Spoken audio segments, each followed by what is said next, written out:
You're watching The World with me, Charles Anyagolu. Just returning to our top story, the Ukrainian President Volodymyr Zelensky in Saudi Arabia for high-stake talks between Ukrainian and U.S. officials. He's not taking part in the discussions himself, but his deputies are hoping to persuade the Americans to resume military aid and intelligence sharing with Kyiv. Well, for more on this, I'm joined now on the line from London by the international affairs analyst, Dr. Marek Laskiewicz. Good to see you, Dr.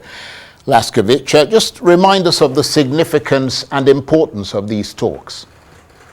The key point is, can the war between Russia and Ukraine be brought to an end? This is President Donald Trump's goal. It is also the goal of the president of Ukraine, Zelensky, and the president of Russia, Putin. However, there are very different views of how the war should end. And the importance of these talks is they've been brought about by pressure from President Donald Trump on Ukraine to participate. And in the talks, it will be seen what precisely President Donald Trump has in mind that Ukraine should acquiesce to, albeit not a simple, but at least a ballpark estimate. And as we mentioned at the outset, President Zelensky himself is not attending the talks. He's left that to his chief of staff and diplomats from Ukraine. But Mr. Zelensky, we understand, has been meeting the Crown Prince Mohammed bin Salman, or will meet him.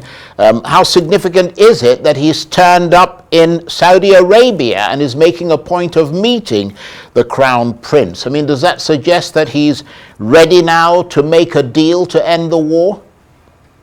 Well, indeed, it is quite interesting that he decided to come, as it was quite clear from the American side that President Zelensky is kind of president non grata, and they were prepared rather to deal with the delegation. He has come. That makes it significant in the sense it shows he's taking the talks very seriously. He's going to meet the Saudi Arabian as part of, I presume, a charm offensive to again secure more nations on his side for his point of view.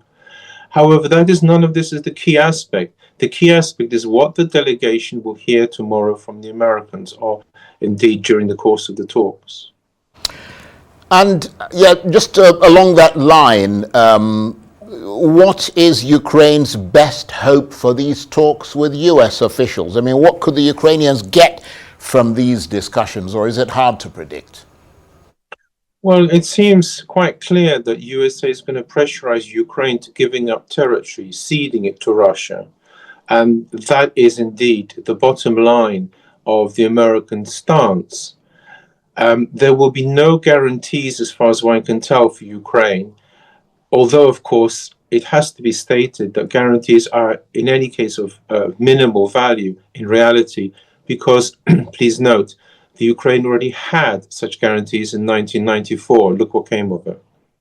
Moreover, it is quite clear that America is pressing for elections and has gone over President Zelensky's head to talk to opposition figures.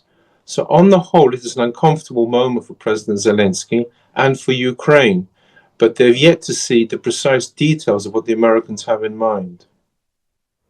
And in that regard, I suppose just having the opportunity of engaging with the US on a constructive level is a good start, isn't it?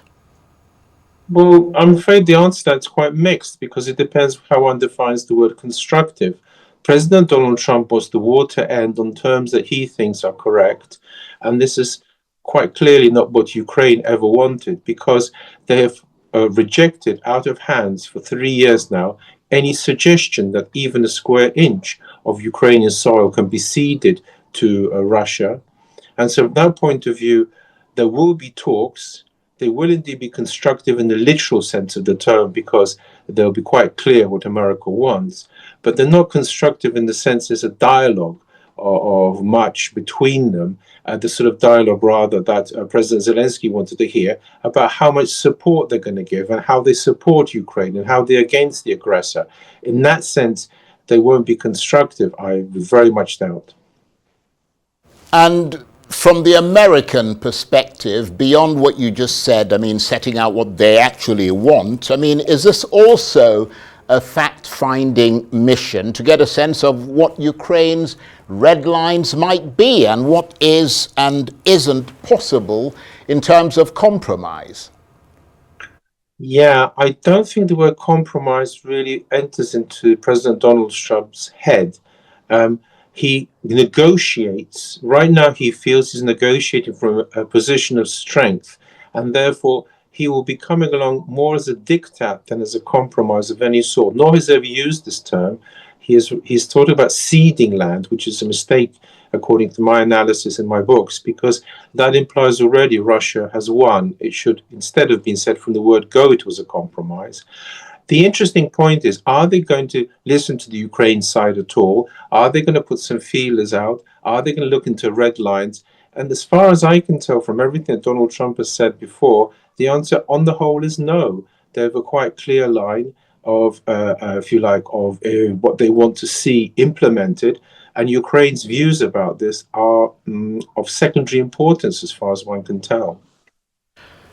And President Zelensky, as well as European leaders, have been clear that they want US security guarantees to be part of any deal to ensure that if Ukraine were to be attacked in future, NATO, the US and others would come to Ukraine's aid. Would that be a red line, given that the Trump administration isn't at the moment inclined to offer those guarantees?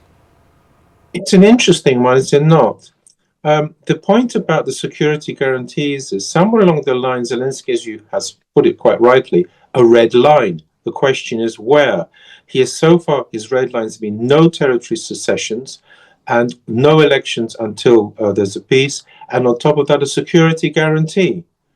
Now, it is quite clear that he intends to try and draw a line somewhere, but the Americans are having none of it, and it would appear they're not really interested in what Europe says either. They think Europe should be there policing because it's part of their area, but they're not prepared themselves to do anything more than make, well, essentially polite noises about the whole security business, insofar as anything can be polite there. And so therefore, what is happening here is that we're very much going to see what President Donald Trump wants. This is the bottom line, and everything else will have to be fought for on the diplomatic field with as much vigor as Ukraine fights on the military field with the Russians. And of course, those talks between Zelensky and Trump in the Oval Office just over a week ago went disastrously wrong, and we've had military aid and intelligence sharing being sort of turned off. So, I mean, I wonder if it's a good or a bad thing that Zelensky himself won't be taking part in those talks in Saudi Arabia. Yeah, it's an interesting one again. See, President Zelensky, had he stayed in Kiev, that would have given the delegation, I think, a pleasant atmosphere to work with the Americans, considering that they regard him as a persona non grata in many ways. However, without Zelensky, do the talks make any sense? In effect, Zelensky, by turning up in Saudi Arabia, is neither here nor there. He has neither left it to his delegation, nor has he turned up in full, because obviously he's not going to participate.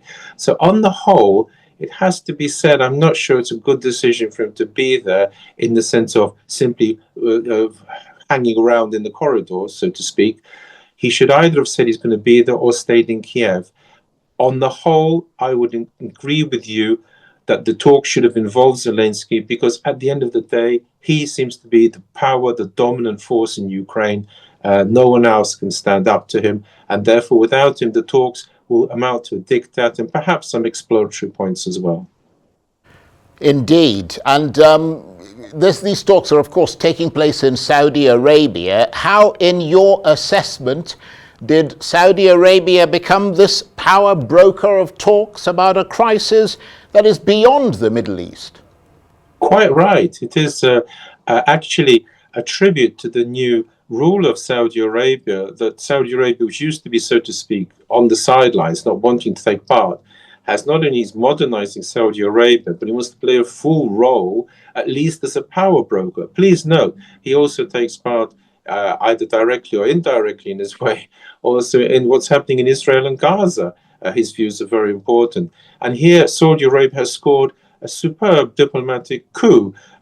To show how important this coup is, when there was the conference of Berlin about cutting up Africa, Berlin was then seen as a very important place, as having made it on the diplomatic map in full sense. And so Saudi Arabia, in exactly the same way, is now fully engagé in the diplomatic world.